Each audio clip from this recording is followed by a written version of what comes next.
J'ai donc l'expérience de la Fondation Hirondelle depuis plus de 25 ans, s'agissant du rôle des médias dans des situations de conflit, de la contribution du journalisme et de l'information dans des situations de conflit.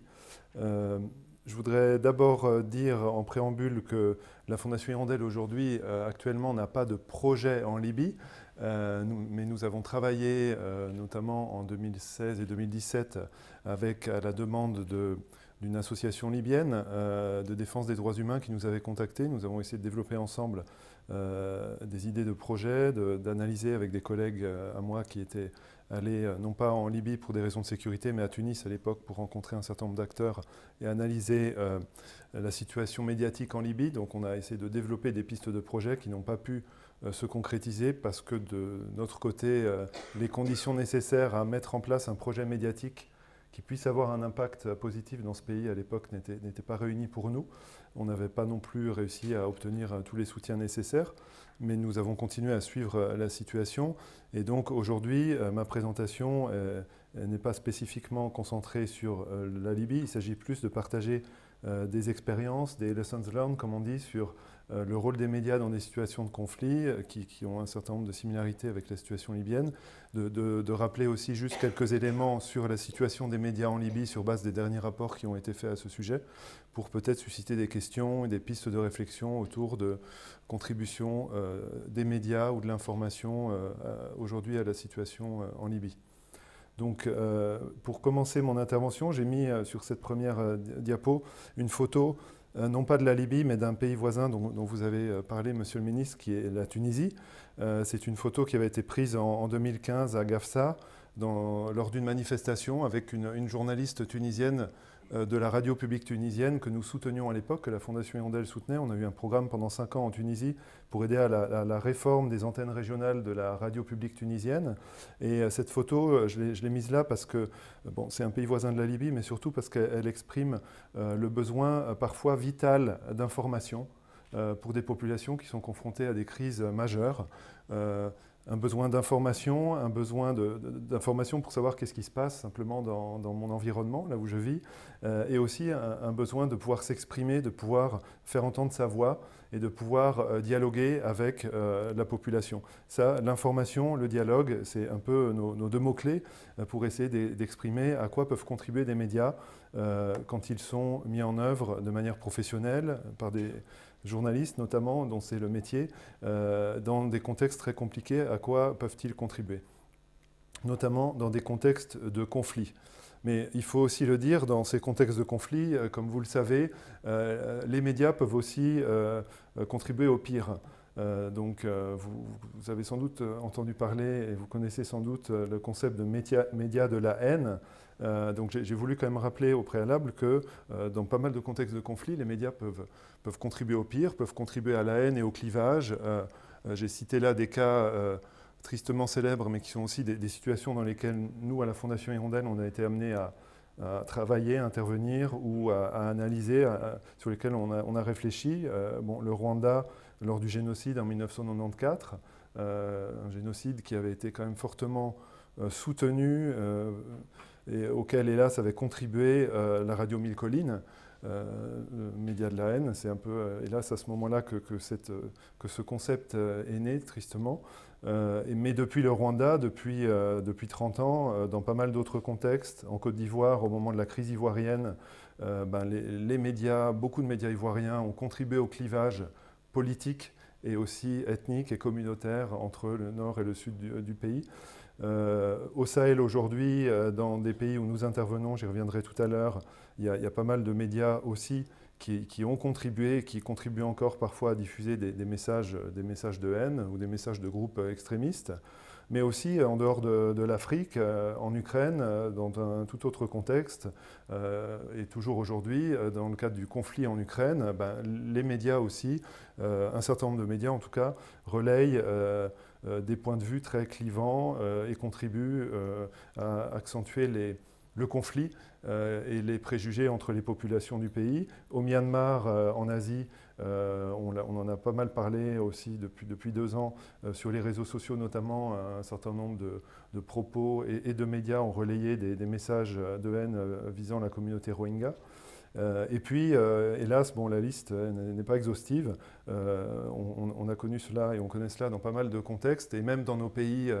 dits développés ou dans les pays des anciennes démocraties d'Europe ou d'Amérique du Nord, on voit aussi que de nouvelles formes de propagande aujourd'hui contribuent, notamment sur les réseaux sociaux, au clivage et à accentuer des préjugés, des malentendus entre les populations de nos pays. Donc les médias, un certain nombre de médias peuvent jouer le rôle du pire, mais en même temps, à l'inverse, des médias professionnels et le journalisme peut contribuer face au conflit au travers d'une information indépendante, crédible et non partisane, à ce qu'on appelle le peace building, à la construction de la paix. Et notamment, j'ai indiqué là deux notions clés du peace building et de la reconstruction, de la réconciliation, et de la construction de la paix dans des contextes de conflit, qui sont la protection des populations. C'est-à-dire concrètement, dans un contexte de conflit aigu, on ne sait pas si on peut sortir de chez soi, ou si on peut aller voter, ou si on peut aller emmener ses enfants à l'école sans prendre un risque pour sa vie ou pour la vie de ses proches, par exemple. Un accès à une information crédible, non partisane, dans laquelle on peut avoir confiance, peut permettre aux populations, dans ces contextes-là, simplement de se protéger, de protéger leur famille et de vivre un tout petit peu plus sereinement au quotidien dans ces contextes extrêmes. Donc la notion de protection qui passe par l'accès à une information en laquelle on peut avoir confiance, une information qui est factuelle, qui n'est pas l'expression d'une opinion, qui est une information qui a été recoupée de manière factuelle par des professionnels, qui crée de la confiance envers les populations et qui permet aux populations de se protéger. Et aussi la notion de prévention des conflits, au travers de la création et de l'accès à des espaces médiatiques qui favorisent le dialogue entre des populations qui souvent ne se comprennent plus ou ont du mal à se parler et entre lesquelles il y a beaucoup de préjugés qui alimentent ces conflits. L'accès à des espaces de dialogue, au travers des médias, donc qui sont ouverts au plus grand nombre, peut permettre, dans des situations de conflit, de réconcilier et à tout le moins aux populations de mieux s'entendre et de mieux se comprendre. Ça, ces approches-là, c'est celles que... D'abord, c'est nos convictions à la Fondation Hirondelle, mais cette approche, c'est celle que nous mettons en œuvre donc depuis plus de 25 ans, puisque la Fondation Hirondelle a été créée en 1995. Ça fait bientôt 25 ans plutôt que l'on met en œuvre cette approche, avec une mission qui est donc de fournir de l'information professionnelle, factuelle, non partisane, à des populations confrontées à des crises majeures. Ça peut être donc des conflits, mais aussi des crises humanitaires ou des situations de transition démocratique, comme en Tunisie, comme je l'évoquais au début, pour permettre à ces populations de prendre des décisions éclairées, en toute connaissance de cause, dans leur vie quotidienne, mais aussi dans leur vie citoyenne, par exemple lors de périodes électorales. Et cette mission, donc, la Fondation Hirondelle la met en œuvre principalement en soutenant localement des médias, des équipes de journalistes, parfois même en créant des médias localement lorsqu'on n'a pas pu identifier de structures médiatiques indépendantes avec laquelle on peut travailler. Donc en créant ou en soutenant des médias et des équipes de journalistes dans les pays pour la production de programmes d'information et de dialogue. Donc il y a une dimension, le cœur de notre action, c'est la production et la diffusion d'informations, mais il s'agit aussi de former, de soutenir, de conseiller nos partenaires locaux, les médias, les journalistes, les associations avec lesquelles on travaille, et puis aussi d'analyser, et on a pas mal développé ces dernières années, la partie analyse et recherche autour de l'impact à la fois de notre travail, mais aussi de l'impact plus globalement de l'information dans des contextes de crise. On met en œuvre, donc pour ce qui est des contextes de conflit, on travaille et on met en œuvre des projets. On en a mis en tout cas pas mal en œuvre avec les Nations Unies pour la création de médias de la paix, des médias des Nations Unies dans des contextes comme celui qu'évoquait Alain, la RDC avec Radio Okapi. Ici, la photo que j'ai mise, c'est une photo de Radio Okapi, qui est la radio des Nations Unies en République démocratique du Congo, qui a été créée au moment où le pays sortait tout juste de la guerre civile en 2002. Et c'est une radio que la Fondation Hirondelle a créée pour les Nations Unies, avec les Nations Unies, et qu'on a accompagnée pendant assez longtemps. On a aussi travaillé avec les Nations Unies dans d'autres contextes de conflits aigus comme le Sud-Soudan, ou comme la Sierra Leone à l'époque, ou le Kosovo. Mais on travaille aussi de manière directe et indépendante avec évidemment des partenaires locaux, des réseaux de médias localement que l'on aide à développer des nouveaux programmes médiatiques dans des zones de conflit comme le Sahel, notamment dont je vais un peu parler dans quelques minutes. Aujourd'hui, en 2019, la Fondation Hirondelle met en œuvre 8 projets médiatiques dans 7 pays et sur le web, sachant au niveau des médias que l'on utilise qu'on essaye de travailler sur tous les médias qui permettent de faire accéder la population locale à l'information dont elle a le plus besoin. Donc on travaille souvent en radio, et une grande partie de l'expertise de la Fondation Hirondelle pendant longtemps était une expertise radiophonique. Les personnes qui ont créé la Fondation en 1995 étaient eux-mêmes des journalistes de la radio suisse romande à l'époque. Donc on travaille beaucoup en radio parce que la radio reste, notamment en Afrique, mais aussi ailleurs, souvent le premier média pour les gens qui n'ont plus rien. C'est un média qui est facilement accessible partout et qui parle au plus grand nombre. Mais on travaille aussi sur Internet, sur les réseaux sociaux et aussi en télévision. Actuellement, donc j'ai mis un petit mapping avec les logos de nos projets actuels. On a donc des projets en Afrique de l'Ouest, au Mali, je vais y revenir dans un instant, Studio Tamani. Au Niger, le projet s'appelle Studio Kalangu. Et tout prochainement, on est en train de démarrer un nouveau projet dont les émissions démarreront au mois de février au Burkina Faso. On est présent aussi depuis longtemps en Afrique centrale, en République démocratique du Congo et en République centrafricaine. Je vais aussi revenir sur la Centrafrique. Mais au-delà de l'Afrique, on est actuellement présent également en Asie, au Bangladesh et au Myanmar, avec des projets de nature un petit peu différente, notamment au Bangladesh. Il s'agit d'un programme d'information humanitaire que l'on a démarré il y a un peu plus de 6 mois dans un camp de réfugiés Rohingyas à Cox's Bazar au Bangladesh. Et au Myanmar, on soutient un groupe de médias privés que l'on a aidé à développer un programme sur les droits humains qui s'appelle Dohatan, qui est un podcast, une émission radiophonique en podcast diffusée sur Internet sur les droits humains. Voilà, je vais prendre deux petits case studies, comme on dit, deux exemples concrets de nos projets dans des contextes de conflits, hélas, majeurs, mais sur lesquels on a un certain nombre de leçons peut-être à tirer, et en tout cas d'indications sur l'impact que des médias peuvent avoir dans des contextes de conflit. Donc au Mali, la Fondation Hirondelle a été sollicitée fin 2012 par la principale association malienne de médias, qui s'appelle l'URTEL, c'est l'Union des radios et télévisions libres du Mali, pour qu'on les aide. À l'époque, on était en plein dans la crise malienne avec le pays qui était coupé en deux, le nord du pays qui était sous contrôle d'un certain nombre de groupes extrémistes et de groupes djihadistes. Et donc c'est à cette époque-là, au moment aussi de l'intervention française, que ce réseau de médias nous a contactés pour qu'on les aide à développer un programme national d'information qui puisse essayer de réunir, de parler à toutes les populations du pays, de faire dialoguer, comme je le disais, et de réunir un peu les différentes populations du Mali qui étaient dans une situation de crise assez aiguë.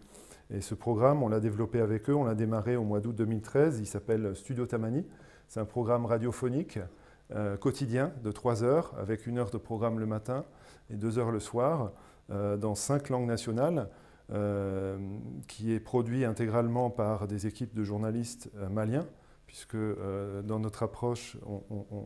c'est jamais les gens de la Fondation Hirondelle, en tout cas du siège, qui s'expriment, et c'est jamais des journalistes étrangers qui eux-mêmes produisent les contenus. On travaille toujours localement dans le pays avec des équipes de journalistes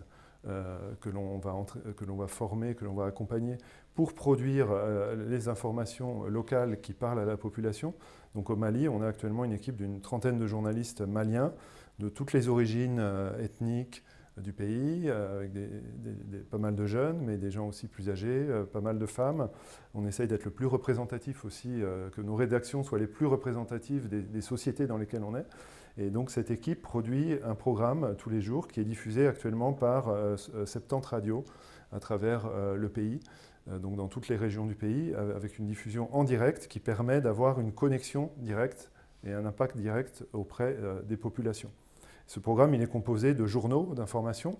pour apporter cette information factuelle, crédible, qui peut répondre aux premiers besoins des gens que j'évoquais au début, le besoin de savoir simplement qu'est-ce qui se passe autour de chez moi, qu'est-ce qui se passe dans mon pays. Et aussi un grand programme de dialogue qu'on a appelé justement le Grand Dialogue. Et ici, on voit une photo de ce programme, le Grand Dialogue, qui est une émission de 45 minutes tous les jours où on fait débattre un peu toutes les composantes de la société civile, les autorités, sur une thématique du jour. Et ce Grand Dialogue a consacré et continue de consacrer beaucoup de temps et de discussion évidemment au conflit malien, au conflit au pluriel et à toutes les sources et facteurs de conflit au Mali. On a notamment, au travers de ce programme, accompagné le processus d'Alger entre 2013 et 2015, qui a été le grand processus de négociation entre les groupes rebelles, principalement groupes rebelles Touareg, et les autorités de Bamako. C'est un processus qui a abouti finalement à un accord de paix qui est aujourd'hui difficile à mettre en œuvre, mais qui malgré tout a été signé. Et Studio Tamani a suivi pendant 2 ans ce processus et a même permis souvent de créer du dialogue là où le processus politique ne fonctionnait plus. À plusieurs reprises, y compris depuis Alger, où se tenaient pendant plusieurs mois des négociations, les négociations étaient interrompues et pourtant les négociateurs acceptaient de venir autour de notre micro pour échanger entre eux. Donc évidemment, souvent, les émissions étaient assez tendues, parfois les avis étaient assez tranchés, mais en même temps, il y avait quand même toujours une volonté de pouvoir parler à la population de la part de ces négociateurs et des différentes parties, et pour ça, ils avaient besoin d'un espace médiatique dans lequel ils pourraient avoir la parole et pour lequel ils savaient que leur message serait entendu sur le terrain. C'est ça qui nous a permis de les avoir et de créer du dialogue, même quand, encore une fois, sur le plan politique, parfois les négociations étaient interrompues. Et donc j'ai cité ici un petit témoignage d'un responsable politique malien, c'est un témoignage que j'ai recueilli moi-même à Bamako lors d'une mission sur place en sortant du studio de Studio Tamani où il était invité. Donc à l'époque, il était 2e vice-président de l'Assemblée nationale du Mali. C'était aussi le plus jeune député malien. Et quand je lui avais demandé un petit peu qu'est-ce qu'il pensait de Studio Tamani, voilà, il m'avait dit spontanément, il m'avait donné ce petit témoignage en disant que Studio Tamani a joué un rôle pour lui vraiment majeur dans l'accompagnement du processus de paix en permettant de briser la glace entre des personnes et des groupes qui ne se parlaient pas et qui se faisaient la guerre. Et autour du micro du Grand Dialogue, Studio Tamani leur a montré qu'ils pouvaient encore se parler. Voilà. Donc, et là aussi, l'importance du micro et du direct que je tiens à souligner dans ces moments-là, c'est-à-dire que quand ces personnalités politiques ou quand ces négociateurs sont autour d'un micro et qu'ils savent que leur voix va être entendue en direct par plusieurs millions de personnes, puisqu'au Mali, on a à peu près, d'après des études d'audience, notre programme est écouté par environ 32% de la population et tous les jours par environ 1 600 000 personnes. Donc quand on sait qu'il y a beaucoup de gens qui écoutent dans toutes les régions du pays, ça engage la parole de ceux qui s'expriment. Et donc ce qui est dit autour de ce micro a une valeur importante, a une certaine puissance, on pourrait dire. Et donc quand il s'agit de discussions, même tendues, autour d'un processus de paix, cette discussion-là, en fait, elle ne part pas en l'air, même si elle circule par les ondes à travers le pays. Il en reste quelque chose. Ça engage les gens et parfois, simplement, ce qu'exprimait aussi le vice-président de l'Assemblée nationale, le fait que ces personnes autour du micro se retrouvent et arrivent à se parler. Souvent, la discussion se poursuit par la suite entre eux. Parfois, les fils du dialogue, s'ils ont été interrompus, ils peuvent aussi reprendre par la suite, suite à ces émissions. Et pour finir un peu sur Studio Tamani, je mentionne aussi donc une étude qui a été réalisée en 2016 par des chercheurs suisses et maliens. C'est une étude qui était dirigée par des chercheurs de l'Université de Zurich, qui a une école spécialisée sur les médias. Ils ont mené une étude avec des chercheurs maliens, avec une série de ce qu'on appelle des focus groups, c'est-à-dire qu'ils ont rencontré plusieurs dizaines, plusieurs centaines de Maliens dans différentes régions, des gens qui écoutaient Studio Tamani, mais des gens aussi qui n'écoutent pas notre programme, pour essayer de comparer un petit peu les effets, les idées des différents auditeurs et aussi leur approche de la paix, du processus de paix. Et cette étude-là, donc, qui a été réalisée en 2016, a permis de montrer que les auditeurs de Studio Tamani, d'abord, sont mieux informés que les autres sur la crise et sur les éléments de la crise. Hein. Donc c'est l'information, savoir qu'est-ce qui se passe réellement face à toutes les rumeurs, à la propagande qui peut circuler dans ces moments-là. Ils ont plus confiance dans l'information qu'ils reçoivent de Studio Tamani. Ça les aide à être un peu plus sereins, on va dire, dans leur vie quotidienne. Ils sont mieux informés sur la crise et surtout, ils favorisent ensuite davantage le dialogue comme solution au conflit, par rapport à des solutions plus violentes. Donc le fait, et ça cette étude a permis de montrer que le fait d'écouter un programme chaque jour qui montre que le dialogue est possible, même entre des gens qui sont en guerre en fait, permet de montrer à la population plus globalement que le dialogue, ça peut marcher. Voilà. Alors, évidemment, ça n'est pas, c'est pas une solution miracle, hein, et puis un média à lui tout seul ne va pas ramener la paix, mais montrer que le dialogue est possible, c'est quand même un préalable pour ensuite construire un processus de paix qui soit partagé le plus largement dans la population, que les gens se l'approprient. Et donc là vraiment, les médias, s'ils sont mis en œuvre de manière responsable, en donnant la parole de manière équilibrée à chacun, les médias peuvent jouer un rôle vraiment positif. C'est notamment ce que montrait cette étude au Mali. Et puis un autre exemple d'un de nos projets qui est aujourd'hui en fait notre projet le plus ancien, notre média le plus ancien et un projet phare pour nous, dans un pays qui, hélas, est depuis longtemps en crise, mais qui est ces dernières années confronté à des facteurs de crise encore plus violents que par le passé. C'est la Centrafrique, la République centrafricaine. En Centrafrique, la Fondation Hirondelle a créé il y a 17 ans une radio qui s'appelle Radio Ndekeluka, et qui est devenu déjà depuis assez longtemps le média le plus populaire du pays, le plus écouté. D'après les dernières études d'audience qu'on a commandées, il y a 60% de la population dans les grandes régions du pays où la radio est diffusée qui l'écoute tous les jours. Donc c'est des chiffres assez soviétiques, on pourrait dire. On ne s'en réjouit pas forcément en tant que tel. Ça veut aussi dire qu'il n'y a pas encore forcément de concurrence et un paysage médiatique extrêmement développé et professionnel, mais ça montre le besoin d'information, encore une fois, et ça montre que quand un média est crédible, quand il arrive à fournir l'information dont les gens ont besoin, les gens y adhèrent, les gens l'écoutent. Et ça crée un lien extrêmement fort entre le média et la population. Et c'est vrai qu'en Centrafrique en particulier, aujourd'hui, notre média a réussi à créer un lien de proximité très fort avec la population. Par exemple, très souvent le matin, devant la radio, qui se trouve dans un petit bâtiment, hein, il y a parfois plusieurs dizaines de personnes qui viennent pour, un peu comme un dernier recours en fait, pour raconter une histoire qui leur est arrivée, ou une injustice dont ils ont été victimes, ou ils ont été rançonnés sur la route, ou un policier s'est mal comporté vis-à-vis d'eux, et les gens n'ont pas d'autre recours dans un pays où les administrations ne fonctionnent pas, où la justice n'est pas en mesure de faire son travail, où la police, hélas, ne le fait pas non plus. Donc, quand il n'y a pas d'autre recours, ils viennent à la radio pour raconter leur histoire et essayer de trouver une écoute et des réponses à leurs problèmes. Donc ça c'est la mission qu'essaie de remplir Radio Ndekeluka. Donc il y a une radio qui diffuse ses programmes donc, toute la journée, à l'inverse de Studio Tamani ou de nos autres studios comme Studio Kalangu au Niger, où on est là sur un programme plus court diffusé par des radios existantes. Là en Centrafrique, Radio Ndekeluka, c'est une radio à part entière qui a ses propres émetteurs, 5 émetteurs FM dans le pays et bientôt 6, et qui produit 24 heures sur 24 des émissions d'information avec 13 journaux quotidiens en français et en sango, qui est la grande langue nationale parlée en Centrafrique, et aussi des émissions de dialogue, mais également des émissions de vie quotidienne, de musique, de divertissement, parce que c'est aussi important pour les gens d'avoir un peu de réconfort, de pouvoir un peu s'évader et encore une fois d'avoir un lien qui n'est pas uniquement sur du hard news avec le média de référence, mais de pouvoir un peu s'évader, de pouvoir s'amuser aussi ou se divertir. Donc il y a toutes ces émissions qu'on propose au travers de Radio Ndekeluka, avec notamment des émissions de dialogue qui là aussi permettent de faire dialoguer des communautés comme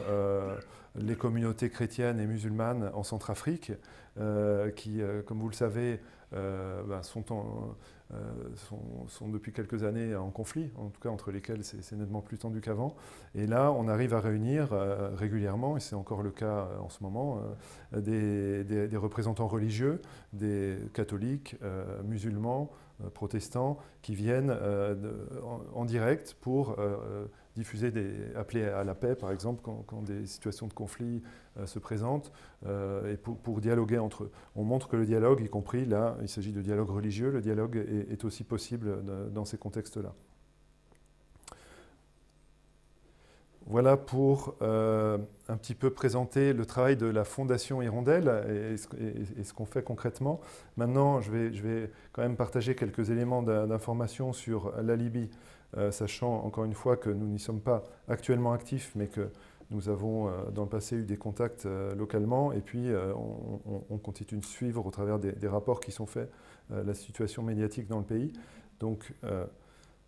le paysage médiatique en Libye, hélas, je dirais qu'il correspond aussi à ce qu'on connaît dans d'autres pays confrontés à des situations de crise majeures, de partition et de conflits. Souvent, évidemment, les médias dans ces contextes-là ont du mal tout simplement à avoir une existence économique, à avoir des moyens de fonctionnement professionnels, et ils sont souvent la proie des partis en conflit, des partis politiques, des pressions, des propagandes. Donc tout ça, hélas, fait que selon Reporters sans frontières, dans son dernier classement de la liberté de la presse, la Libye est classée 162e sur 180 pays.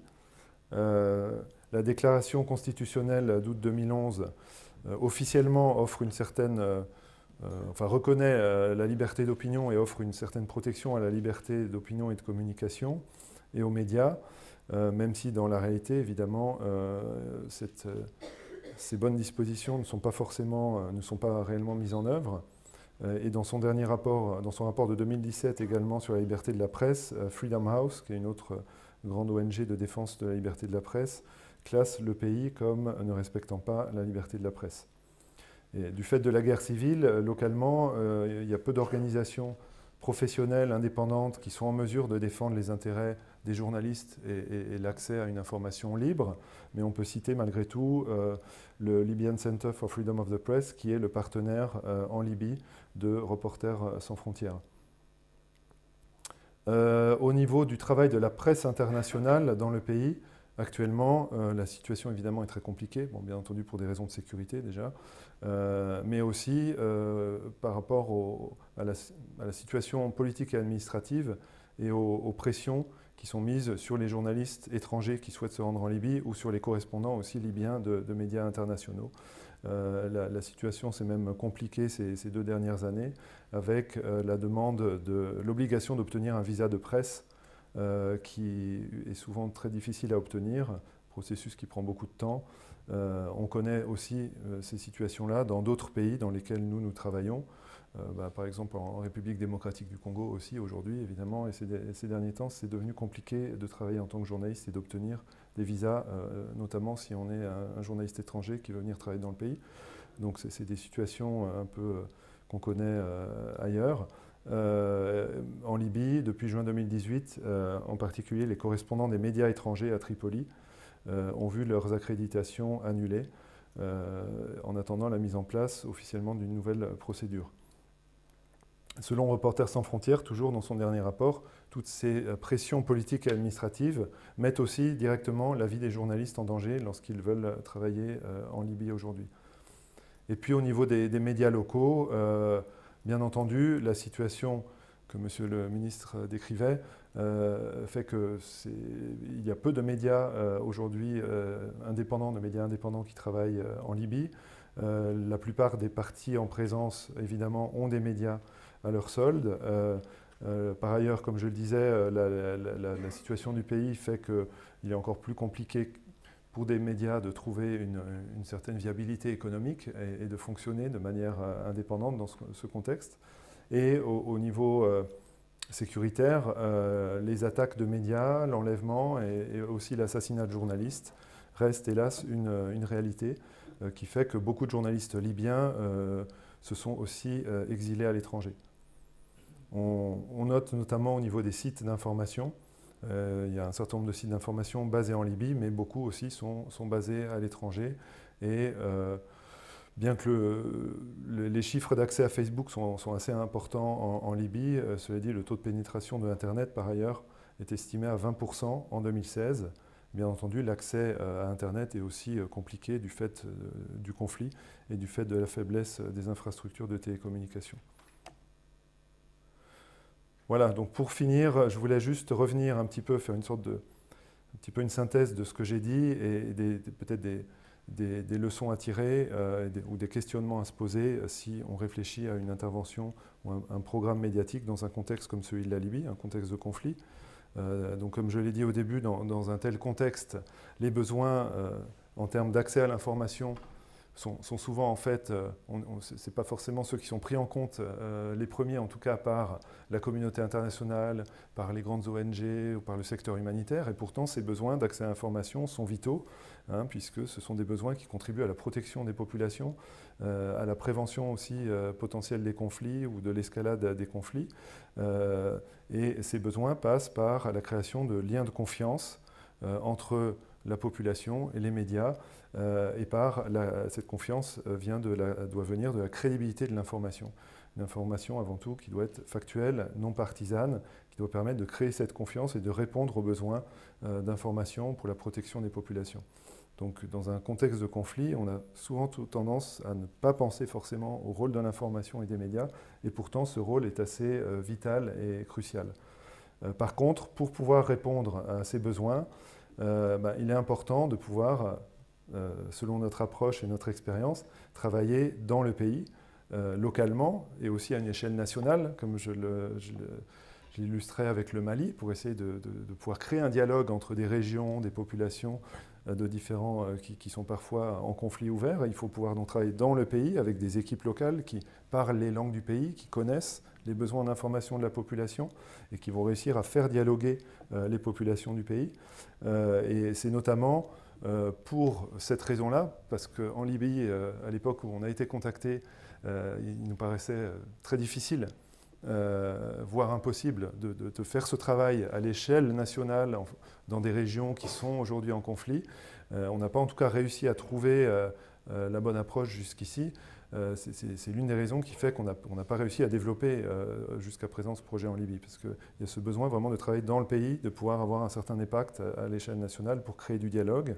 en travaillant de manière professionnelle, journalistique, et en mettant toujours en avant et en s'efforçant en tant que journaliste et avec les journalistes que l'on soutient de se préoccuper avant tout des faits, de vérifier l'information, vérifier les faits, au lieu de donner son avis, de partager des commentaires et de contribuer au clivage, au déversement des opinions, à la confrontation des opinions, qui est extrêmement nocive dans ces contextes-là. Voilà, et puis le mot-clé que j'ai aussi évoqué à plusieurs reprises, du dialogue,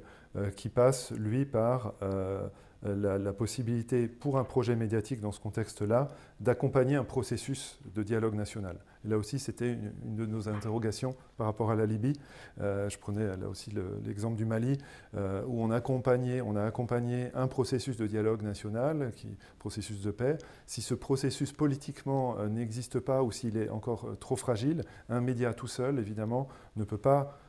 créer ce processus ex nihilo. Le rôle du média est plutôt de l'accompagner, de favoriser un dialogue qui va pouvoir s'exprimer ensuite politiquement dans la société civile et avec toutes les parties prenantes. Donc voilà un petit peu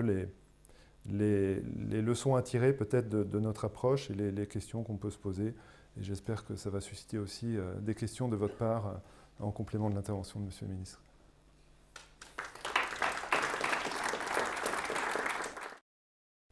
Merci beaucoup Alain, merci Pascal et merci à AE Center de nous avoir proposé de participer à cette soirée pour partager donc l'expérience de la Fondation Hirondelle depuis plus de 25 ans s'agissant du rôle des médias dans des situations de conflit, de la contribution du journalisme et de l'information dans des situations de conflit. Je voudrais d'abord dire en préambule que la Fondation Hirondelle aujourd'hui, actuellement, n'a pas de projet en Libye, mais nous avons travaillé notamment en 2016 et 2017 avec à la demande d'une association libyenne de défense des droits humains qui nous avait contactés. Nous avons essayé de développer ensemble des idées de projets, d'analyser avec des collègues à moi qui étaient allés non pas en Libye pour des raisons de sécurité, mais à Tunis à l'époque pour rencontrer un certain nombre d'acteurs et analyser la situation médiatique en Libye. Donc on a essayé de développer des pistes de projets qui n'ont pas pu se concrétiser parce que de notre côté, les conditions nécessaires à mettre en place un projet médiatique qui puisse avoir un impact positif dans ce pays à l'époque n'étaient pas réunies pour nous. On n'avait pas non plus réussi à obtenir tous les soutiens nécessaires, mais nous avons continué à suivre la situation. Et donc aujourd'hui, ma présentation n'est pas spécifiquement concentrée sur la Libye. Il s'agit plus de partager des expériences, des lessons learned, comme on dit, sur le rôle des médias dans des situations de conflit qui ont un certain nombre de similarités avec la situation libyenne, de rappeler aussi juste quelques éléments sur la situation des médias en Libye sur base des derniers rapports qui ont été faits à ce sujet, pour peut-être susciter des questions et des pistes de réflexion autour de contribution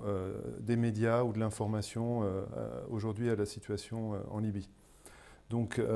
pour commencer mon intervention, j'ai mis sur cette première diapo une photo, non pas de la Libye, mais d'un pays voisin dont vous avez parlé, Monsieur le Ministre, qui est la Tunisie. C'est une photo qui avait été prise en 2015 à Gafsa, lors d'une manifestation avec une journaliste tunisienne de la radio publique tunisienne que nous soutenions à l'époque, que la Fondation Hirondelle soutenait. On a eu un programme pendant 5 ans en Tunisie pour aider à la réforme des antennes régionales de la radio publique tunisienne. Et cette photo, je l'ai mise là parce que bon, c'est un pays voisin de la Libye, mais surtout parce qu'elle exprime le besoin parfois vital d'information pour des populations qui sont confrontées à des crises majeures. Un besoin d'information, un besoin d'information pour savoir qu'est-ce qui se passe simplement dans mon environnement, là où je vis, et aussi un besoin de pouvoir s'exprimer, de pouvoir faire entendre sa voix et de pouvoir dialoguer avec la population. Ça, l'information, le dialogue, c'est un peu nos deux mots-clés pour essayer d'exprimer à quoi peuvent contribuer des médias quand ils sont mis en œuvre de manière professionnelle par des journalistes notamment, dont c'est le métier, dans des contextes très compliqués, à quoi peuvent-ils contribuer? Notamment dans des contextes de conflit. Mais il faut aussi le dire, dans ces contextes de conflit, comme vous le savez, les médias peuvent aussi contribuer au pire. Vous avez sans doute entendu parler, et vous connaissez sans doute le concept de médias de la haine. Donc j'ai voulu quand même rappeler au préalable que dans pas mal de contextes de conflit, les médias peuvent contribuer au pire, peuvent contribuer à la haine et au clivage. J'ai cité là des cas tristement célèbres, mais qui sont aussi des situations dans lesquelles nous, à la Fondation Hirondelle, on a été amenés à travailler, à intervenir ou à analyser, sur lesquels on a réfléchi. Le Rwanda, lors du génocide en 1994, un génocide qui avait été quand même fortement soutenu et auquel, hélas, avait contribué la radio Mille Collines, le média de la haine. C'est un peu, hélas, à ce moment-là que ce concept est né, tristement. Mais depuis le Rwanda, depuis 30 ans, dans pas mal d'autres contextes, en Côte d'Ivoire, au moment de la crise ivoirienne, les médias, beaucoup de médias ivoiriens ont contribué au clivage politique et aussi ethnique et communautaire entre le nord et le sud du pays. Au Sahel aujourd'hui, dans des pays où nous intervenons, j'y reviendrai tout à l'heure, il y a pas mal de médias aussi qui ont contribué, qui contribuent encore parfois à diffuser des messages de haine ou des messages de groupes extrémistes, mais aussi en dehors de l'Afrique, en Ukraine, dans un tout autre contexte, et toujours aujourd'hui, dans le cadre du conflit en Ukraine, les médias aussi, un certain nombre de médias en tout cas, relayent des points de vue très clivants et contribuent à accentuer le conflit et les préjugés entre les populations du pays. Au Myanmar, en Asie, on en a pas mal parlé aussi depuis 2 ans sur les réseaux sociaux notamment. Un certain nombre de propos et de médias ont relayé des messages de haine visant la communauté Rohingya. Et puis, hélas, bon, la liste n'est pas exhaustive. On a connu cela et on connaît cela dans pas mal de contextes, et même dans nos pays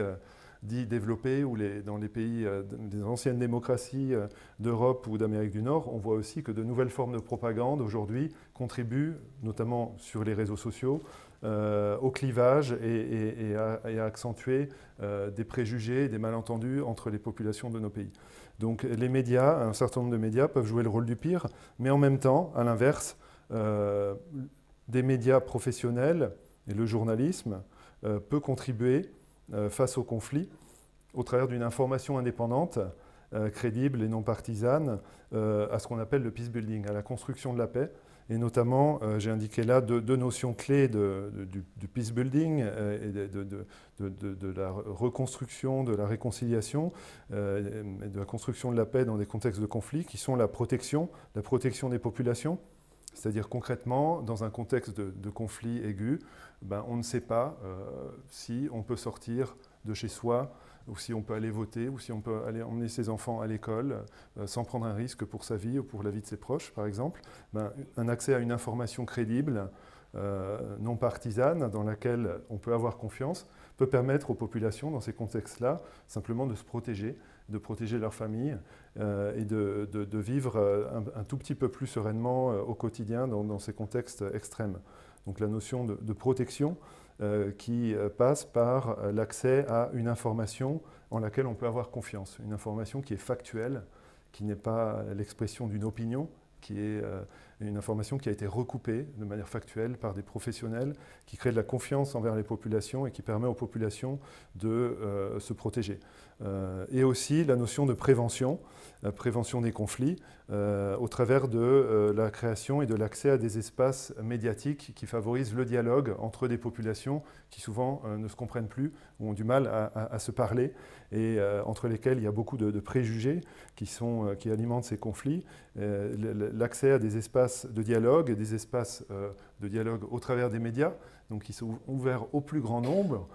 peut permettre, dans des situations de conflit, de réconcilier et à tout le moins aux populations de mieux s'entendre et de mieux se comprendre. Ça, ces approches-là, c'est celles que...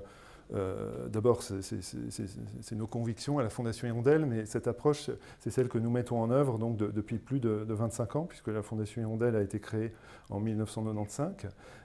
Ça fait bientôt 25 ans plutôt que l'on met en œuvre cette approche, avec une mission qui est donc de fournir de l'information professionnelle, factuelle, non partisane, à des populations confrontées à des crises majeures. Ça peut être donc des conflits, mais aussi des crises humanitaires ou des situations de transition démocratique, comme en Tunisie,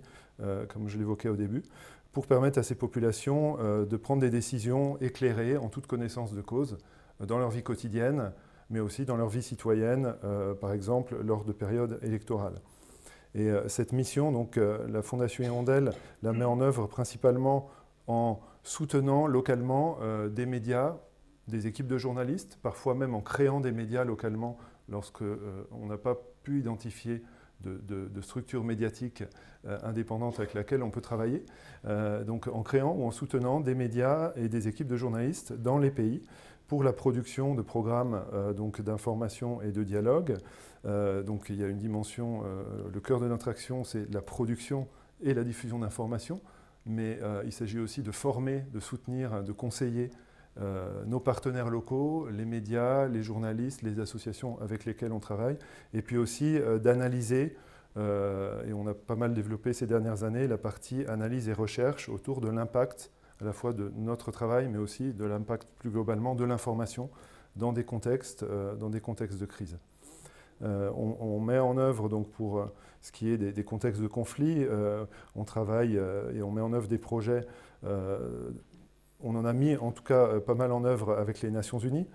pour la création de médias de la paix,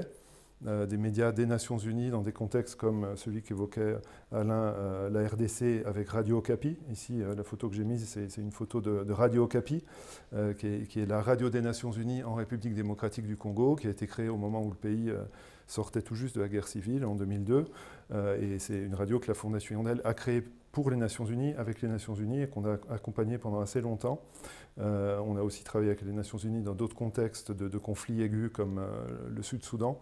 ou comme la Sierra Leone à l'époque, ou le Kosovo. Mais on travaille aussi de manière directe et indépendante avec évidemment des partenaires locaux, des réseaux de médias localement que l'on aide à développer des nouveaux programmes médiatiques dans des zones de conflit comme le Sahel, notamment dont je vais un peu parler dans quelques minutes. Aujourd'hui, en 2019, la Fondation Hirondelle met en œuvre 8 projets médiatiques dans 7 pays et sur le web, sachant au niveau des médias que l'on utilise qu'on essaye de travailler sur tous les médias qui permettent de faire accéder la population locale à l'information dont elle a le plus besoin. Donc on travaille souvent en radio, et une grande partie de l'expertise de la Fondation Hirondelle pendant longtemps était une expertise radiophonique. Les personnes qui ont créé la Fondation en 1995 étaient eux-mêmes des journalistes de la radio suisse romande à l'époque. Donc on travaille beaucoup en radio parce que la radio reste, notamment en Afrique, mais aussi ailleurs, souvent le premier média pour les gens qui n'ont plus rien. C'est un média qui est facilement accessible partout et qui parle au plus grand nombre. Mais on travaille aussi sur Internet, sur les réseaux sociaux et aussi en télévision. Actuellement, donc j'ai mis un petit mapping avec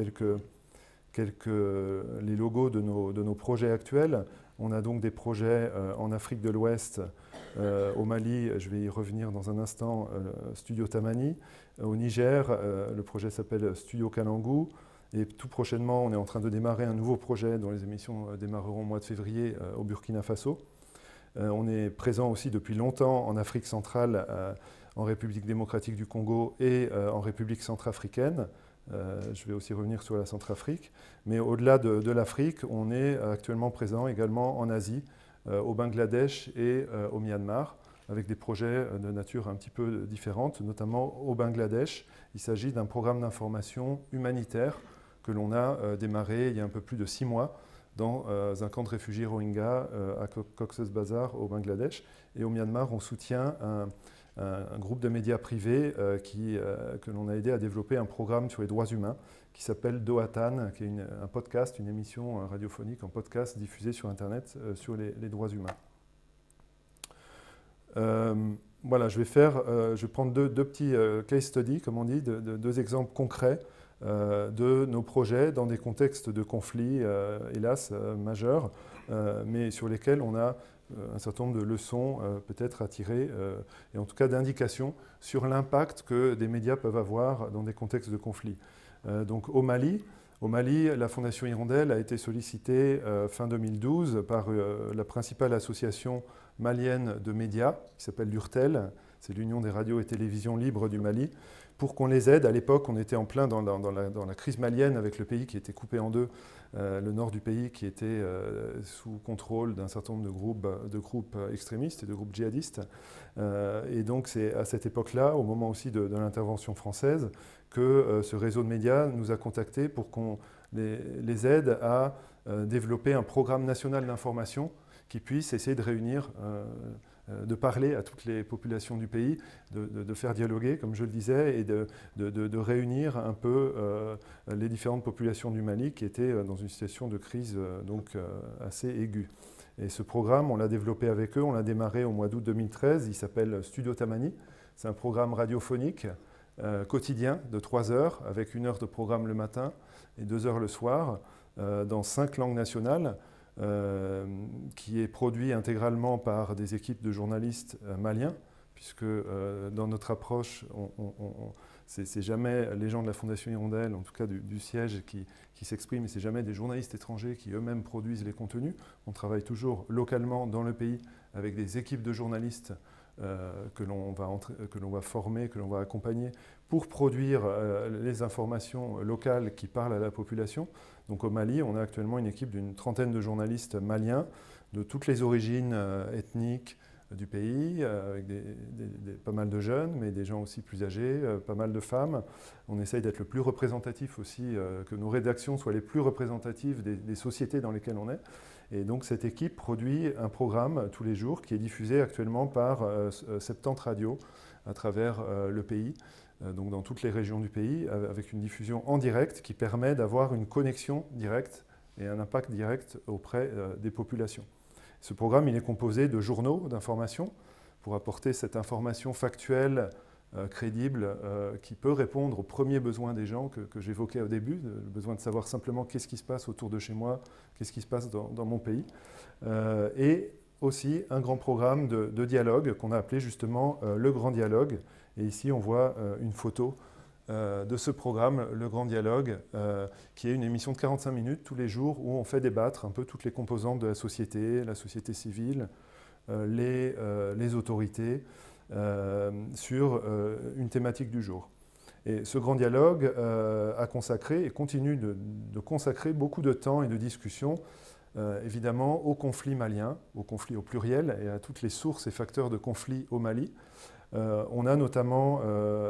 au travers de ce programme, accompagné le processus d'Alger entre 2013 et 2015, qui a été le grand processus de négociation entre les groupes rebelles, principalement groupes rebelles Touareg, et les autorités de Bamako. C'est un processus qui a abouti finalement à un accord de paix qui est aujourd'hui difficile à mettre en œuvre, mais qui malgré tout a été signé. Et Studio Tamani a suivi pendant 2 ans ce processus et a même permis souvent de créer du dialogue là où le processus politique ne fonctionnait plus. À plusieurs reprises, y compris depuis Alger, où se tenaient pendant plusieurs mois des négociations, les négociations étaient interrompues et pourtant les négociateurs acceptaient de venir autour de notre micro pour échanger entre eux. Donc évidemment, souvent, les émissions étaient assez tendues, parfois les avis étaient assez tranchés, mais en même temps, il y avait quand même toujours une volonté de pouvoir parler à la population de la part de ces négociateurs et des différentes parties, et pour ça, ils avaient besoin d'un espace médiatique dans lequel ils pourraient avoir la parole et pour lequel ils savaient que leur message serait entendu sur le terrain. C'est ça qui nous a permis de les avoir et de créer du dialogue, même quand, encore une fois, sur le plan politique, parfois les négociations étaient interrompues. Et donc j'ai cité ici un petit témoignage d'un responsable politique malien. C'est un témoignage que j'ai recueilli moi-même à Bamako lors d'une mission sur place en sortant du studio de Studio Tamani où il était invité. Donc à l'époque, il était 2e vice-président de l'Assemblée nationale du Mali. C'était aussi le plus jeune député malien. Et quand je lui avais demandé un petit peu qu'est-ce qu'il pensait de Studio Tamani, voilà, il m'avait dit spontanément, il m'avait donné ce petit témoignage en disant que Studio Tamani a joué un rôle pour lui vraiment majeur dans l'accompagnement du processus de paix en permettant de briser la glace entre des personnes et des groupes qui ne se parlaient pas et qui se faisaient la guerre. Et autour du micro du Grand Dialogue, Studio Tamani leur a montré qu'ils pouvaient encore se parler. Voilà. Donc, et là aussi, l'importance du micro et du direct que je tiens à souligner dans ces moments-là, c'est-à-dire que quand ces personnalités politiques ou quand ces négociateurs sont autour d'un micro et qu'ils savent que leur voix va être entendue en direct par plusieurs millions de personnes, puisqu'au Mali, on a à peu près, d'après des études d'audience, notre programme est écouté par environ 32% de la population et tous les jours par environ 1 600 000 personnes. Donc quand on sait qu'il y a beaucoup de gens qui écoutent dans toutes les régions du pays, ça engage la parole de ceux qui s'expriment. Et donc ce qui est dit autour de ce micro a une valeur importante, a une certaine puissance, on pourrait dire. Et donc quand il s'agit de discussions, même tendues, autour d'un processus de paix, cette discussion-là, en fait, elle ne part pas en l'air, même si elle circule par les ondes à travers le pays. Il en reste quelque chose. Ça engage les gens et parfois, simplement, ce qu'exprimait aussi le vice-président de l'Assemblée nationale, le fait que ces personnes autour du micro se retrouvent et arrivent à se parler. Souvent, la discussion se poursuit par la suite entre eux. Parfois, les fils du dialogue, s'ils ont été interrompus, ils peuvent aussi reprendre par la suite, suite à ces émissions. Et pour finir un peu sur Studio Tamani, je mentionne aussi donc une étude qui a été réalisée en 2016 par des chercheurs suisses et maliens. C'est une étude qui était dirigée par des chercheurs de l'Université de Zurich, qui a une école spécialisée sur les médias. Ils ont mené une étude avec des chercheurs maliens, avec une série de ce qu'on appelle des focus groups, c'est-à-dire qu'ils ont rencontré plusieurs dizaines, plusieurs centaines de Maliens dans différentes régions, des gens qui écoutaient Studio Tamani, mais des gens aussi qui n'écoutent pas notre programme, pour essayer de comparer un petit peu les effets, les idées des différents auditeurs et aussi leur approche de la paix, du processus de paix. Et cette étude-là, donc, qui a été réalisée en 2016, a permis de montrer que les auditeurs de Studio Tamani, d'abord, sont mieux informés que les autres sur la crise et sur les éléments de la crise. Hein. Donc c'est l'information, savoir qu'est-ce qui se passe réellement face à toutes les rumeurs, à la propagande qui peut circuler dans ces moments-là. Ils ont plus confiance dans l'information qu'ils reçoivent de Studio Tamani. Ça les aide à être un peu plus sereins, on va dire, dans leur vie quotidienne. Ils sont mieux informés sur la crise et surtout, ils favorisent ensuite davantage le dialogue comme solution au conflit, par rapport à des solutions plus violentes. Donc le fait, et ça cette étude a permis de montrer que le fait d'écouter un programme chaque jour qui montre que le dialogue est possible, même entre des gens qui sont en guerre en fait, permet de montrer à la population plus globalement que le dialogue, ça peut marcher. Voilà. Alors évidemment, ça n'est pas, c'est pas une solution miracle, hein, et puis un média à lui tout seul ne va pas ramener la paix, mais montrer que le dialogue est possible, c'est quand même un préalable pour ensuite construire un processus de paix qui soit partagé le plus largement dans la population, que les gens se l'approprient. Et donc là vraiment, les médias, s'ils sont mis en œuvre de manière responsable, en donnant la parole de manière équilibrée à chacun, les médias peuvent jouer un rôle vraiment positif. C'est notamment ce que montrait cette étude au Mali. Et puis un autre exemple d'un de nos projets qui est aujourd'hui en fait notre projet le plus ancien, notre média le plus ancien et un projet phare pour nous, dans un pays qui, hélas, est depuis longtemps en crise, mais qui est ces dernières années confronté à des facteurs de crise encore plus violents que par le passé. C'est la Centrafrique, la République centrafricaine. En Centrafrique, la Fondation Hirondelle a créé il y a 17 ans une radio qui s'appelle Radio Ndekeluka, et qui est devenu déjà depuis assez longtemps le média le plus populaire du pays, le plus écouté. D'après les dernières études d'audience qu'on a commandées, il y a 60% de la population dans les grandes régions du pays où la radio est diffusée qui l'écoute tous les jours. Donc c'est des chiffres assez soviétiques, on pourrait dire. On ne s'en réjouit pas forcément en tant que tel. Ça veut aussi dire qu'il n'y a pas encore forcément de concurrence et un paysage médiatique extrêmement développé et professionnel, mais ça montre ça montre le besoin d'information, encore une fois, et ça montre que quand un média est crédible, quand il arrive à fournir l'information dont les gens ont besoin, les gens y adhèrent, les gens l'écoutent. Et ça crée un lien extrêmement fort entre le média et la population. Et c'est vrai qu'en Centrafrique en particulier, aujourd'hui, notre média a réussi à créer un lien de proximité très fort avec la population. Par exemple, très souvent le matin, devant la radio, qui se trouve dans un petit bâtiment, hein, il y a parfois plusieurs dizaines de personnes qui viennent pour, un peu comme un dernier recours en fait, pour raconter une histoire qui leur est arrivée, ou une injustice dont ils ont été victimes, ou ils ont été rançonnés sur la route, ou un policier s'est mal comporté vis-à-vis d'eux, et les gens n'ont pas d'autre recours dans un pays où les administrations ne fonctionnent pas, où la justice n'est pas en mesure de faire son travail, où la police, hélas, ne le fait pas non plus. Donc, quand il n'y a pas d'autre recours, ils viennent à la radio pour raconter leur histoire et essayer de trouver une écoute et des réponses à leurs problèmes. Donc ça c'est la mission qu'essaie de remplir Radio Ndekeluka, donc qui est une radio qui diffuse ses programmes donc, toute la journée, à l'inverse de Studio Tamani ou de nos autres studios comme Studio Kalangu au Niger, où on est là sur un programme plus court diffusé par des radios existantes. Là en Centrafrique, Radio Ndekeluka, c'est une radio à part entière qui a ses propres émetteurs, 5 émetteurs FM dans le pays et bientôt 6, et qui produit 24 heures sur 24 des émissions d'information avec 13 journaux quotidiens en français et en sango, qui est la grande langue nationale parlée en Centrafrique, et aussi des émissions de dialogue, mais également des émissions de vie quotidienne, de musique, de divertissement, parce que c'est aussi important pour les gens d'avoir un peu de réconfort, de pouvoir un peu s'évader, et encore une fois d'avoir un lien qui n'est pas uniquement sur du hard news avec le média de référence, mais de pouvoir un peu s'évader, de pouvoir s'amuser aussi ou se divertir. Donc il y a toutes ces émissions qu'on propose au travers de Radio Ndekeluka, avec notamment des émissions de dialogue qui là aussi permettent de faire dialoguer des communautés comme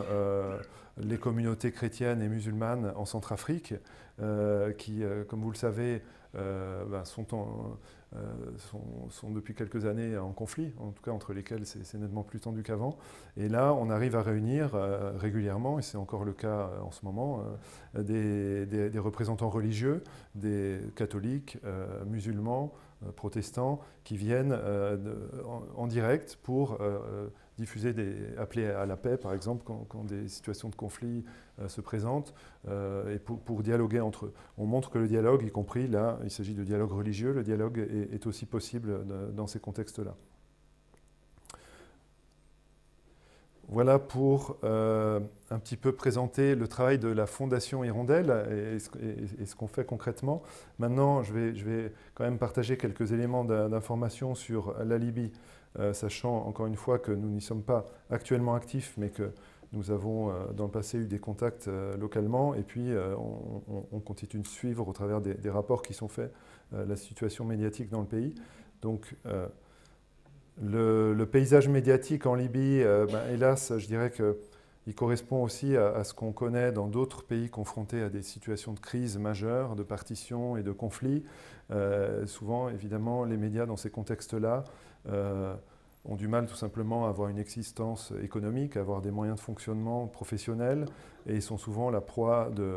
des partis en conflit, des partis politiques, des pressions, des propagandes. Donc tout ça, hélas, fait que selon Reporters sans frontières, dans son dernier classement de la liberté de la presse, la Libye est classée 162e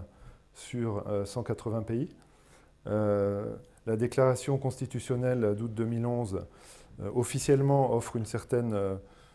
reconnaît la liberté d'opinion et offre une certaine protection à la liberté d'opinion et de communication et aux médias, même si dans la réalité, évidemment, ces bonnes dispositions ne sont pas réellement mises en œuvre. Et dans son dernier rapport, dans son rapport de 2017 également sur la liberté de la presse, Freedom House, qui est une autre grande ONG de défense de la liberté de la presse, classe le pays comme ne respectant pas la liberté de la presse.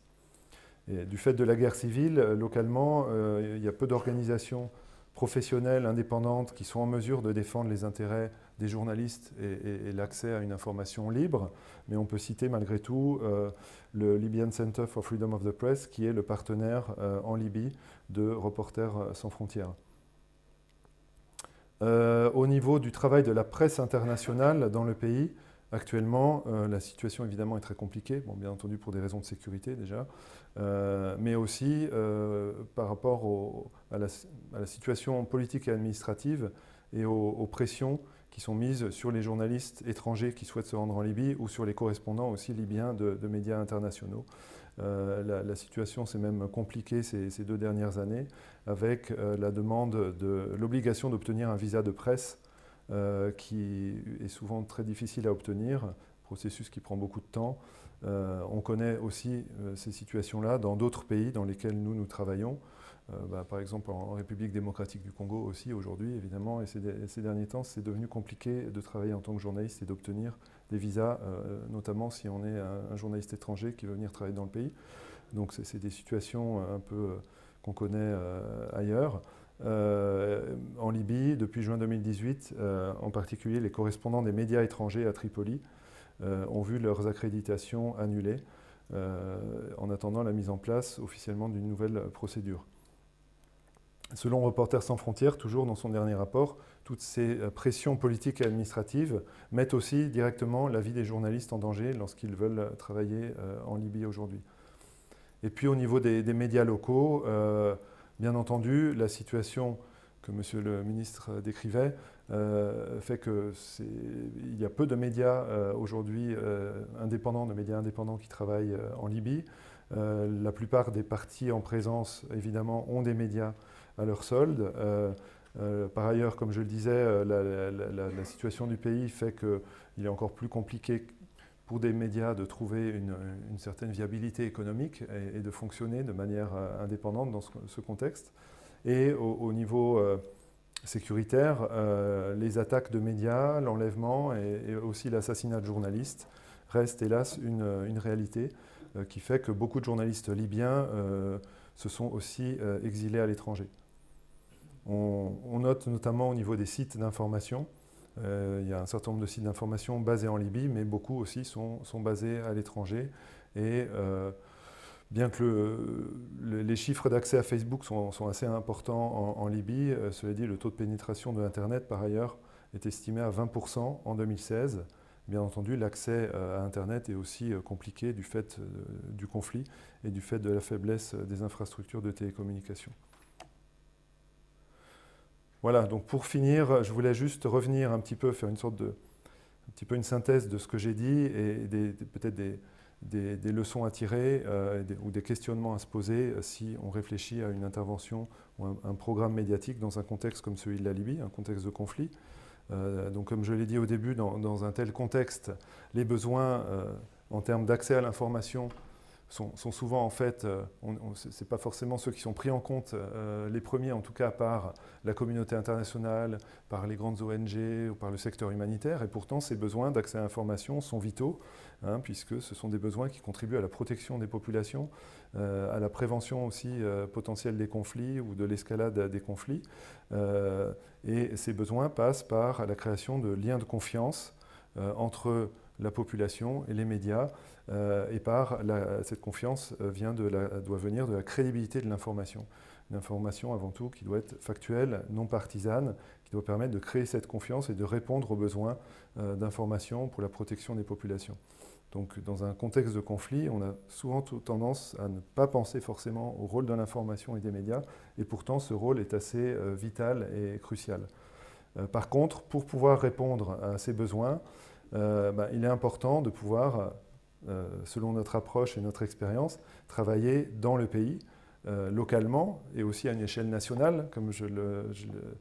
l'illustrais avec le Mali, pour essayer de pouvoir créer un dialogue entre des régions, des populations de différents qui sont parfois en conflit ouvert. Il faut pouvoir donc travailler dans le pays avec des équipes locales qui parlent les langues du pays, qui connaissent les besoins d'information de la population et qui vont réussir à faire dialoguer les populations du pays. Et c'est notamment pour cette raison-là, parce qu'en Libye, à l'époque où on a été contacté, il nous paraissait très difficile, voire impossible, de faire ce travail à l'échelle nationale dans des régions qui sont aujourd'hui en conflit. On n'a pas en tout cas réussi à trouver la bonne approche jusqu'ici. C'est l'une des raisons qui fait qu'on n'a pas réussi à développer jusqu'à présent ce projet en Libye, parce qu'il y a ce besoin vraiment de travailler dans le pays, de pouvoir avoir un certain impact à l'échelle nationale pour créer du dialogue, en travaillant de manière professionnelle, journalistique, et en mettant toujours en avant, et en s'efforçant en tant que journaliste, et avec les journalistes que l'on soutient, de se préoccuper avant tout des faits, de vérifier l'information, vérifier les faits, au lieu de donner son avis, de partager des commentaires et de contribuer au clivage, au déversement des opinions, à la confrontation des opinions, qui est extrêmement nocive dans ces contextes-là. Voilà, et puis le mot-clé que j'ai aussi évoqué à plusieurs reprises, du dialogue, qui passe, lui, par la possibilité pour un projet médiatique dans ce contexte-là d'accompagner un processus de dialogue national. Et là aussi, c'était une de nos interrogations par rapport à la Libye. Je prenais là aussi l'exemple du Mali, où on a accompagné un processus de dialogue national, processus de paix. Si ce processus politiquement n'existe pas ou s'il est encore trop fragile, un média tout seul, évidemment, ne peut pas créer ce processus ex nihilo.